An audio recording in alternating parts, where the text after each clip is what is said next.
We started filming about 6 to 7 years ago, and I remember my first day on the set. It was very, very different from how game development takes place. In a lot of game development, we can just wear headphones and we can kind of sit in a corner and do our work. Of course, a lot of collaboration is required in game development, but in film direction, the moment you land on the set, there are different people from all the units asking you many, many questions. It can be very, very chaotic. The first day of my shooting life, things were quite chaotic too. I'd gone in with 2D storyboards. But the thing with 2D storyboards is they are great for marketing material or mood boards, but they really don't translate to the actual shoot because you're shooting in 3D actually. So what happens there is that you go in with this false sense of security that, hey, I've storyboarded and now I'm going to implement the storyboard in my shoot, but the reality is quite different. Other than that, you can't even play around with the frames much once you're there on the set because those are pretty much done, right? So what we started doing, we started looking at techniques and processes which allowed us to get great pre-visualization depth and see the film before a single shot was shot. That sounds quite interesting, right? So now when we went into a set, we had something like this. And this was done way in advance, months in advance. So we exactly knew what the lighting equipment is going to be.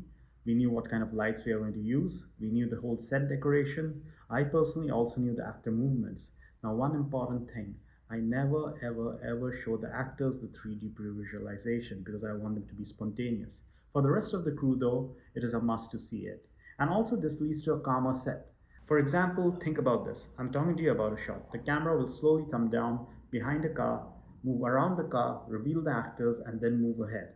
Now, this seems all great, but maybe as a crew member, you have no idea about the speed of the camera. You have no idea about where the camera will pan down from. You have no idea about the distance between the car and the camera. This on shoot day can create a lot of delays, a lot of confusion.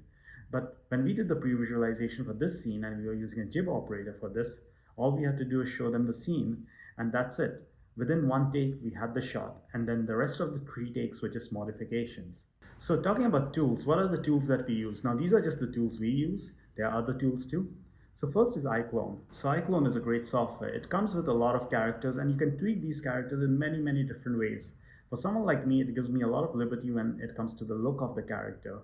I can choose not just the skin type, the age, the body type, and now with the headshot plugin, I can also pick a picture and then place it into the character's face. So I can actually be working with characters in a virtual scene before actually hiring any actors. Another great thing about iClone is that it comes with a huge animation library and multiple tools to animate it. In fact, you can even create great lip syncs in iClone like what I do over here. I didn't do it. You can also build entire scenes in iClone. Now iClone is a paid software, so that might be steep for some people. Another great software is Unreal Engine, which is absolutely free. Unreal Engine has phenomenal rendering quality, and your film or your previous film will almost look like an animated film by the end of it. It gives you advanced options to set the actor, to set the scene, to set the lights, and also with the animation editor, you can modify a lot of the animations. Now the great thing about Unreal Engine is it can also be tied into some motion capture suits. And through the Unreal Live link, like what I did over here, you can actually see and act out the animations you have in mind.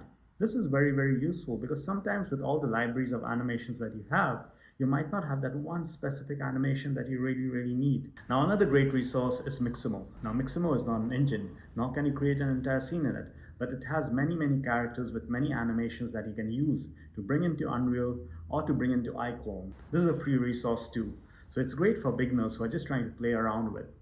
So you can pick any of these three or you can do your own research and there are multiple tutorials available online. I hope this was useful and if you have any kind of feedback or if you want to drop a message and connect, just add me. Cheers.